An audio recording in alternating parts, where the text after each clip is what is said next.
is 32nd. We have seen 31st.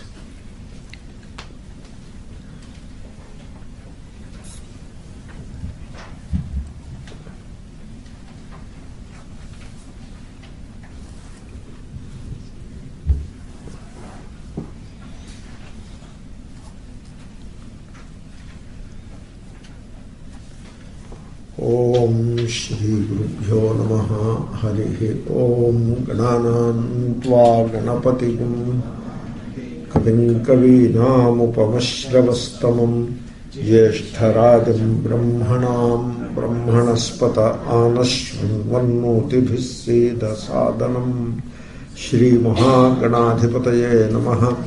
सदाशिवसमारम्भां शङ्कराचार्यमध्यमाम् अस्मदाचार्यपर्यन्तां वन्दे गुरुपरम्पराम्। हरिः सर्वेषु भूतेषु भगवानास्त ईश्वरः इति भूतानि मनसा कामैस्तैः साधु मानयेत्।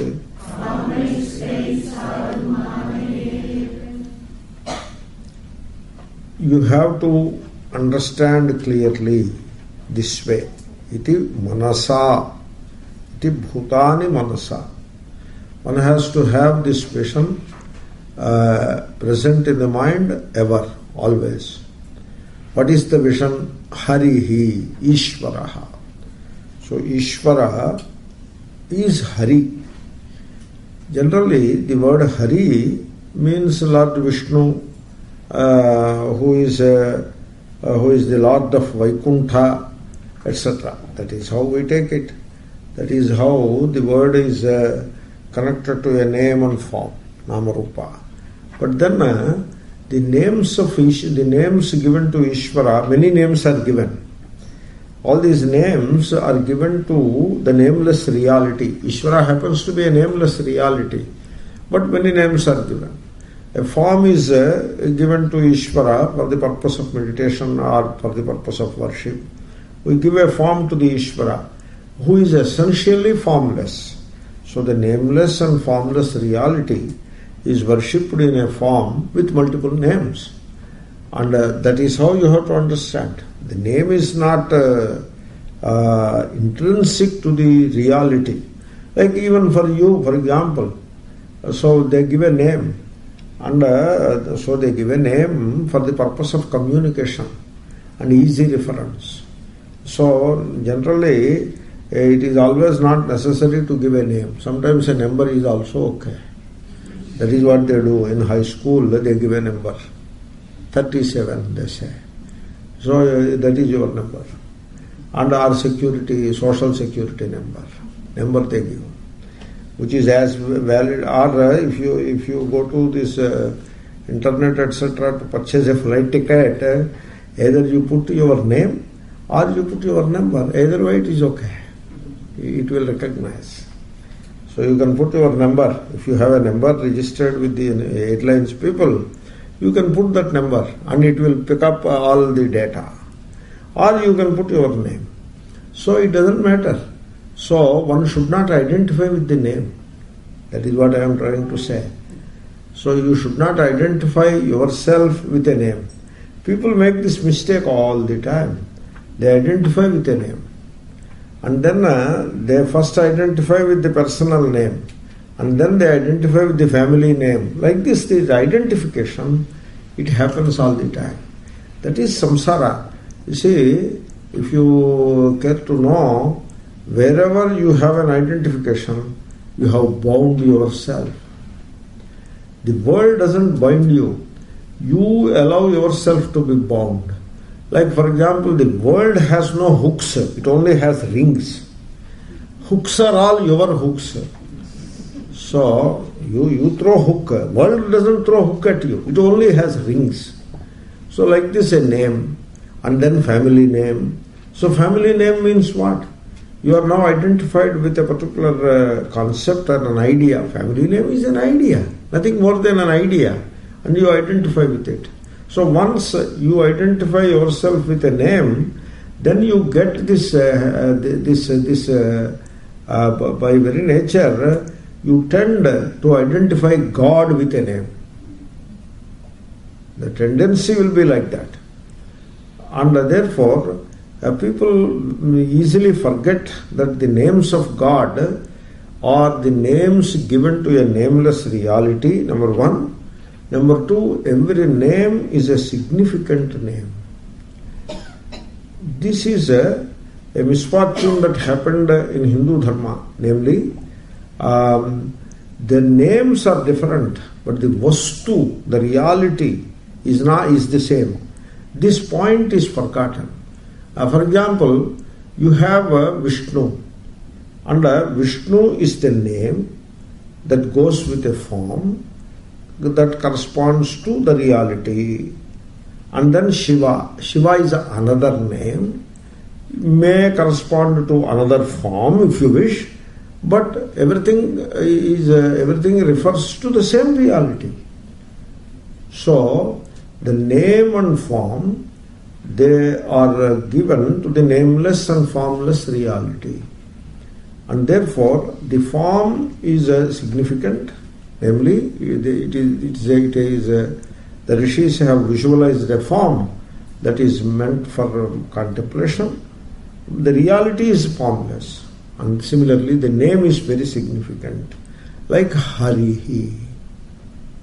Harihi, Ishvaraha, Harihi. This Hari, if you say Hari means Lord Vishnu, a gentleman staying in Vaikuntha, that means you have made it a fixed name, like Mr. Subbarao is a resident of Toronto, so something like that.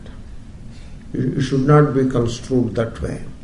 Hari is a significant name. Harati iti Harihi. You see your experience as you contemplate on the world, which is what people do all the time. Just go on thinking and contemplating about the things of the world. As you do that, you accumulate stress. You see, they talk of stress, and its ill effects are well understood nowadays. But how the stress is created in the system, in the body-mind, the stress is produced every day, on a daily basis it is produced. The system, it has a mechanism to neutralize the stress. So the system will be neutralizing the stress at its own pace. But we will be creating the stress. Sometimes there is an imbalance, namely the rate at which the stress is neutralized is less than the rate at which you create the stress. So how do you create the stress? So where is it is created? It created from liver or heart or lungs. How is it created? It is created from thought. Thought produces stress. Thought. Just a thought produces stress. For example, the thought of the bank account. Suppose you remember your bank account. That is a thought. And immediately it produces stress. Immediately. That is enough. That is how stress is produced. Or you remember your son or daughter studying in the university. Some university they will be doing. They are doing well. They are doing quite well. In the society, there are many children who are not studying properly, who do not have proper family support and all that. Such unfortunate children, many are there. But fortunately, these kids, they have very good family support and all that, and they are doing very well in the university. They are studying well. But because of whatever reason, the reasons of attachment, etc., therefore the moment you remember your ward or child, son or daughter studying in the university, stress is produced. Thought produces stress. This is why the more and more you connect yourself to the world, you become more and more stressed out. So you may ask, so what should you do? Should we go and sleep? Not necessary. It is enough that you sleep during the night time. During the daytime you need not sleep. And So, withdraw the mind from the world, because the moment, as much as you contemplate upon the world, you produce that much stress. So why to produce stress? Just to sit and think and produce stress. Unnecessary. Wrong thing to do. That kind of hyperactivity of the mind is a kind of a disease. It is nothing short of a disease. So, if you have a pure mind, generally an impure mind is same as a turbulent mind. Whereas a pure mind is same as a calm and quiet mind. That is how you have to understand. Therefore, you withdraw the mind from the world. Whatever you need to do in the world, you will do. So, you need not think about the world unnecessarily. You have to work in the world. That is enough. You need not think about the world. You need not contemplate about the world. Therefore, you conserve that mental energy. Don't allow it to fritter away in the world. You conserve it, mental energy. And along with it, time is also saved. And use it in contemplating upon Ishvara. So you contemplate upon Ishvara. There are multiple methods of contemplating upon Ishvara. But in principle, you withdraw the mind from the world and contemplate upon Ishvara. Then what happens? All the stress will be eliminated. All the affliction, sorrow of the heart will get neutralized. Like the snow or the ice exposed to the sun's rays will gradually melt away. Similarly, all the accumulated stress here, so it will melt away in that contemplation of Sri Hari. So you have to do that. That's why Ishvara is called Harihi. Harati Dukkham iti Harihi. That is the significant name. Hari is not Mr. Hari, a citizen or the boss of Vaikuntha, the husband of one or two ladies. It is not like that. So Hari is the Ishvara who is all pervasive, and your heart is the Vaikuntha. Your heart is the Buddhi, pure Buddhi is the Vaikuntha. So that is, and the moment you engage the Buddhi, the mind upon Ishvara, you contemplate in whichever way you can do it. Whatever little you know, you are not going to know Ishvara entirely. Ishvara is infinite, so mind cannot grasp the infinite. Whatever mind grasps can only be the finite. And therefore, it is not necessary to grasp the entire glory of Ishvara. It is not possible. So just engage the mind with Ishvara. Contemplate upon Ishvara. And in doing so, the mind becomes pure. All the afflictions of the mind will run away, and the stress melts away. That's why Ishvara is called Harihi, Ishvaraha, Harihi. Significant name. Haraha also the same meaning.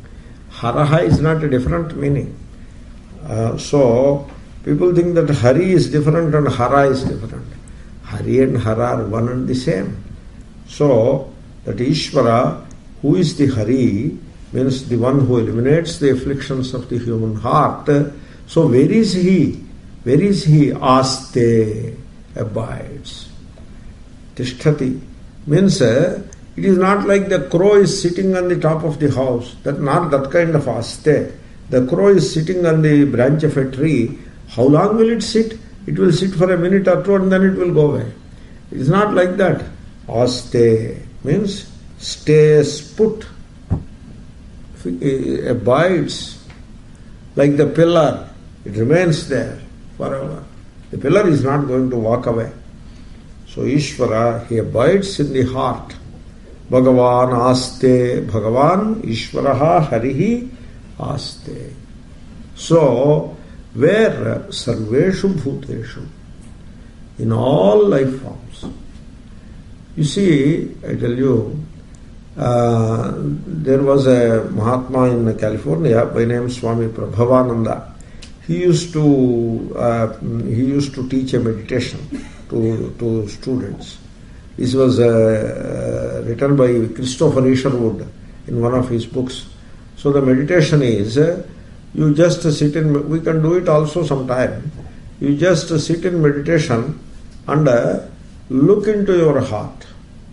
Visualize Ishvara, whatever you know about Ishvara, whatever little you know about Ishvara.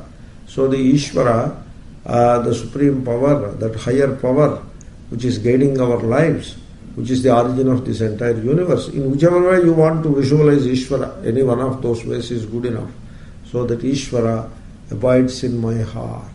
That is the first step. And you contemplate like that for a while. And then you visualize the birds. So Ishvara abides in the hearts of the birds. Then visualize animals. Ishvara abides in the hearts of all the animals. And then visualize friends, foes, people known to you, not known to you. So all people, the entire humanity, you visualize, and Ishvara abides in every one of their hearts. This is the meditation. So what happens is, the truth, that is the truth. Now the mind, it runs away into the wasteful lands of the worldliness. So you have to bring back the mind and put it onto the truth. So you hook the mind to the truth, and the mind will take some time to familiarize itself with the truth. So, because when you look at people, you do not see Ishvara in them. You look at friends and foes. You divide people. You means not you, generally it is done. People divide humanity, and so they cut up the human being into caste, creed, race, religion, in every possible way.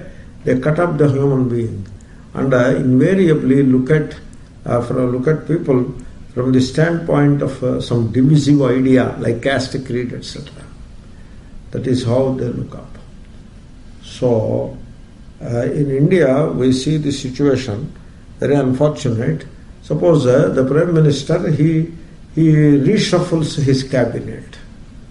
Means earlier cabinet ministers, some 5 or 6 of them are replaced for whatever reason, and so new ministers, cabinet ministers, a dozen of them will walk into the cabinet. They all become cabinet ministers. Now, before the cabinet, the names of the new ministers are announced, there is wild speculation in the press. So which caste group will get which post, how many posts this caste will get, the Patel groups, the Patel community, how many posts they will get, the Yadav community, how many posts they will get, SC, how many, ST, how many, minorities, how many. Like this, they divide before the names are announced. And after the names are announced, in the new dozen ministers, how many are of which caste, which creed, which race, which religion, which region. Like this, it is like they divide the Indian is divided into vertically and horizontally into all possible groups based on caste, creed, race, religion, whatnot. It is a very sickening atmosphere. This is the first page in news, in every newspaper. This is how the politics are played. Entirely based on caste, creed, race, religion. This is how the society is cut up into multiple pieces, and the politics are played like that. I gave an extreme example. Our mind may not be that impure, but still some elements of this division could be still in our minds. So we try to look at people, our people, not our people, swa, para, like that. So you may not do all that. As long as you see people as individuals different from you, you look at yourself as a person different from everything else, so these divisions will continue. When you start looking at Ishvara in your heart, when you practice that, visualize Ishvara in your heart. You have seen enough temples and enough murtis outside and all that. You may continue to do that also. But the fact remains, unless there is Ishvara in your heart, there cannot be Ishvara in a temple. There is Ishvara in temple Only when Ishvara is in your heart. It is not the other way. Suppose a believer and a non-believer go to the temple. The believer sees Ishvara in the temple. The non-believer sees some idol, some form he sees in the temple. Why the difference? They are looking at the same thing. Should they not see the same thing? No. When there is Ishvara in your heart, you see Ishvara in the shrine. If there is no Ishvara in your heart, you won't see Ishvara in the shrine. That is how it works. But people think that there is Ishvara in the shrine and therefore you go and see Ishvara. It's not like that. Therefore, when I visualize Ishvara in my heart, now it becomes easy for me to see Ishvara in every human heart to begin with, and eventually in every living being. This is how you have to train your mind. Iti bhutani manasa. So, you concern yourself with the mind. You don't worry about Ishvara or Atma or Brahma. Don't you worry about all that. You concern yourself with the mind. You remove the distortions and impurities of the mind. And therefore, all sense of division is a distortion. And so, once you discover that the glory of Ishvara in your heart, then you will see Ishvara in every particle of this universe, or in every living being of this universe. And you will be continuing your daily chores. They will continue. This vision won't come in the way of the daily duties. But you will have the taste of Ishvara in every person or living being that you come across. He says, Prahlada is advising these Asura Balakas, who are very worldly people, those kids. They represent people steeped in worldliness. That is what Asura Balaka represents. They are Balaka, means they don't have discrimination, and they are Asura, means they are given to pursuit of sense pleasures. So, in essence, the Asura Balakas represent the worldly people. And so he advises the worldly people, you train the mind this way. And if you have to desire on behalf of others. Don't desire on your behalf. You put yourself in the shoes of the other person and see what would the other person like. Kamais tais sadhu manayet. So what would the other person like? Probably the other person would love to have, if it is a child, would love to have some fruit or some sweet dish. So if you happen to have it in your hand, so give it to the other person and try to make the other person happy. And respect the other person. Sadhu manayet. Learn to respect everyone. Don't try to denounce people. He is like this, he is like that. Don't do that mistake. It is all the mind. They may be having some weakness. That is the mind. Like my mind is having its own weaknesses, like that the other person's mind it is. It is all the mind. Play of the mind. Don't create an identified person here and also there. It is all the mind. Therefore we understand. So, in every given situation, what would make the other person happy? So learn to make others happy. Learn to give respect to others. And learn to treat others in a good way. Sadhu. Treat them well. Because they are the image of Ishvara. And Ishvara is abiding in the hearts of every living being. This is how you have to cultivate a vision about the society and about the humanity in general, and then about all living beings of this creation. This is the vision. So Prahlada recommends this vision. Evan nirjita षड्वर्गैः क्रियते भक्तिरीश्वरे वासुदेवे भगवति यया संलभते रतिम. So this is how you cultivate bhakti, devotion in Ishvara. Ishvare bhakti, devotion to Ishvara, evam kriyate. This is how it is cultivated. You have to grow into the devotion. You have to make it happen. It won't happen all by itself. You have to make it happen. So this method, this way of visualizing Ishvara in every heart,